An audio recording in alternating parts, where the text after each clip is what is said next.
Hello everyone, আসসালামু আলাইকুম। Welcome to my channel. আবারও চলে আসলাম আপনাদের মধ্যে নতুন একটা রেসিপি নিয়ে। আজকের রেসিপিটা হচ্ছে পাঁপড়। রাতের বেঁচে যাওয়া অবশিষ্ট ভাত দিয়ে পাঁপড় বানানোর রেসিপি। আপনারা তো অনেকেই ভাত রাতে ভাত থাকে, অথবা যে কোনো টাইমে ভাত থাকে, পরবর্তীতে এগুলো ঠান্ডা ভাত খেতে ভালো লাগে না। এগুলো ফেলে না দিয়ে এইভাবে পাঁপড় বানিয়ে আমরা বছর জুড়ে সংরক্ষণ করে রেখে খেতে পারি। খেতেও দারুণ, বানাতে একদম সহজ। আপনারা দেখলেই আমার ভিডিওটা বুঝে নিতে পারবেন। ভাতের পাঁপড়গুলো এত মজা, মুখো দিলে মিলিয়ে যায়, এত মুসমুসে। আপনারা একদিন বাসাতে ট্রাই করলে বুঝে নিতে পারবেন। এদিকে আমি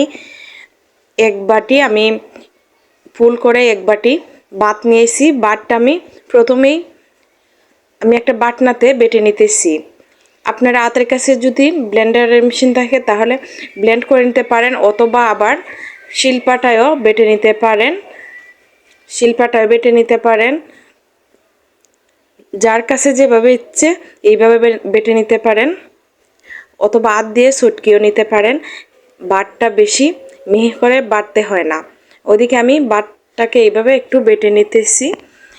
তো বন্ধুরা, সব সময় চেষ্টা করি আপনাদের মধ্যে এইভাবে নিত্য নতুন সুন্দর সুন্দর সহজ সহজ ভিডিও নিয়ে হাজির হওয়ার জন্য। আপনারাও সব সময় আমাকে সাপোর্ট করবেন। তো এই মুহূর্তে আমার ভিডিওটা যারা যারা দেখতেছেন, এখন আমার ইউটিউব চ্যানেলটা সাবস্ক্রাইব করেন নাই, তো বন্ধুরা আপনাদেরকে বলতেছি, আমার এই ভিডিওটা কোনো অংশ যদি আপনাদের একটু ভালো লাগে থাকে, আমার ইউটিউব চ্যানেলটা সাবস্ক্রাইব করে আমার পাশে থাকবেন। লাইক ও কমেন্ট করে জানাবেন আমার এই রেসিপিটা কেমন হয়েছে। সুন্দর সুন্দর কমেন্ট পেলে পরবর্তী ভিডিও আমি বানাতে আপনাদের কাছে আরও উৎসাহিত হই। ওইদিকে আমি পাঁপড়টা বানানোর জন্য আমি পিঠা তোলার এগুলা চাকনি নিয়ে এসেছি। চাকনির মধ্যে আমি একটা বটির উপরে এইভাবে আমি হাত দিয়ে এভাবে ডলা দিতেছি। এভাবে দিলেই পাঁপড়টা ছড়িয়ে ছিটিয়ে পড়বে। আপনারা দেখে বুঝতে পারতেছেন, কোনো ধরনের মেশিন কোনো কিছু লাগে না। হাতের কাছে যদি এই ধরনের পিঠা তোলার চাকনি থাকে তাহলেই এইভাবে আপনারা তৈরি করে নিতে পারেন। মাশাআল্লাহ, অনেকটাই সুন্দর হইতেছে পিঠাগুলো। রোদ্রে দিলেও বেশি সময় রোদ লাগাতে হয় না, 30 মিনিটের মতন রোদ লাগিয়ে নিলেই হয়, একদম শুকিয়ে যায়। দেখেন মাশাআল্লাহ, অনেকটা সুন্দর হয়ে পড়তেছে পিঠাগুলো। আপনারা এইভাবে রেখে দিয়ে 1 বছরের জন্য সংরক্ষণ করে রেখে দিতে পারেন। ওইদিকে আমি অফ ক্যামেরায় কিছুটা ফ্রুট কালার আমি এড করেছি। রেড কালার, গ্রিন কালারটা, হলুদ কালারটা আমি এড করেছি। আপনাদের হাতের কাছে যদি রং না থাকে আপনারা নর্মালিভাবে বানিয়ে নিতে পারেন। শুধু একটু দেখা সৌন্দর্যের জন্য, ডিজাইনের জন্য আমি ফ্রুট কালারটা আমি ব্যবহার করেছি। ফ্রুট কালারে কোনো স্বাদের কোনো এয়ারপেন নাই। আমি ফ্রুট কালারটা দিয়ে আমি এইভাবে পাঁপড়টা দেখেন আমি বানিয়ে নিয়েছি। ছড়িয়ে ছিটিয়ে আমি রোদ লাগিয়ে নিব গড়ি ধরে 30 মিনিটের মতন। আমি 30 মিনিটের মতন রোদ লাগিয়ে নিয়েছি। এখন আমি পাঁপড়গুলো দেখেন শুকিয়ে একদম মুসমুসে হয়েছে। আপনাদেরকে আমি ভেজেও দেখিয়ে দিতেছি কীভাবে ভেজে নিলে পাঁপড় সুন্দরভাবে ভাজা হয়, তার টিপসটাও দেখিয়ে দিতেছি। দেখেন কতটা সুন্দর হয়েছে শুকানোর পর। এইভাবে রাতে বেঁচে যাওয়া ভাত দিয়ে আমরা সব সময় এই ধরনের পাঁপড় অথবা পিঠা, যার কাছে যে নামে পরিচিত হোক না কেন, বানিয়ে রেখে দিতে পারি। চুলোর ফ্লেমটা ওইদিকে আমি ধরিয়ে একটা কড়াই বসিয়ে দিয়েছি। কড়াইয়ের মধ্যে আমি তেল দিয়েছি পর্যাপ্ত পরিমাণ, যতটুকু তেল লাগবে পাঁপড়টা ভাজার জন্য। উপরে দিয়ে এই ধরনের একটা জারে দিয়েছি। এই ধরনের জারে যদি না থাকে, বাসাতে চাকনি থাকে, চাকনির মধ্যেও আপনারা এইভাবে দিয়ে বেজে নিতে পারেন। আমি ছোটোবেলা দেখেছি আমার মা চাচিরা এইভাবে এই পাঁপড়টা বেজে নিতেন। এভাবে বেজে নিলে একটা পাঁপড়ও কড়াইয়ের মধ্যে থাকবে না, পুড়েও যাবে না, সবগুলোই একইভাবে পারফেক্টভাবে ভাজা হবে একই কালারে।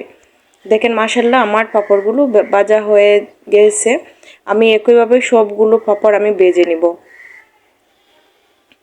একইভাবে সবগুলো পাঁপড় আমি ভেজে নিতেছি। তো বন্ধুরা, আমার এই আইডির মধ্যে আরও নিত্য নতুন পিঠাপুলির অথবা পাঁপড়ের রেসিপি আছে। আপনারা যারা সুন্দর সুন্দর নকশি পিঠা ভালোবাসেন, আপনারা আমার ইউটিউবের চ্যানেলের আইডিগুলোর মধ্যে, এই আইডিতে গিয়ে ভিডিওগুলো দেখে আসতে পারেন। তো আপনারা যদি কোনো অংশে ভিডিওটা ভালো লেগে থাকে তাহলে আমার ইউটিউব চ্যানেলটা সাবস্ক্রাইব করে আমার পাশে থাকবেন। দেখেন আমি একইভাবে আমার আবারও বেজে আপনাদেরকে দেখিয়ে দিতেছি। আমি সবগুলো ওইভাবে বেজে নিয়েছি। ফ্রুট কালারটা দিলে দেখেন একটু শুধু দেখতে সুন্দর লাগে, ছোটো বড়ো সবাই খেতে আগ্রহী হয়, তার জন্য আমি এইভাবে ফ্রুট কালারটা আমি দিয়েছি। মাশাআল্লাহ অনেকটাই সুন্দর ভাজা হয়েছে। এবার আমি আপনাদেরকে পরিবেশন করে দেখিয়ে দিতেছি। দেখেন আমি পরিবেশন করে দেখিয়ে দিতেছি আপনাদেরকে, অনেকটাই নরম হয়েছে। এইভাবে পাঁপড়গুলো আপনারা বাসাতে ট্রাই করলে বুঝতে পারবেন, আমি মুখ দিয়ে বলে হবে না, অনেকটাই নরম ক্রিস্পি হয় পাঁপড়গুলো।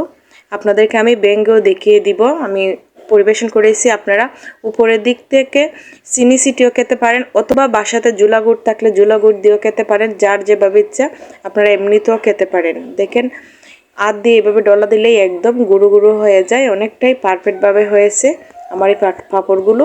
তো বন্ধুরা, পরবর্তী ভিডিওতে আমি আপনাদের মধ্যে আরও নিত্য নতুন সহজ সহজ ভিডিও নিয়ে হাজির হব।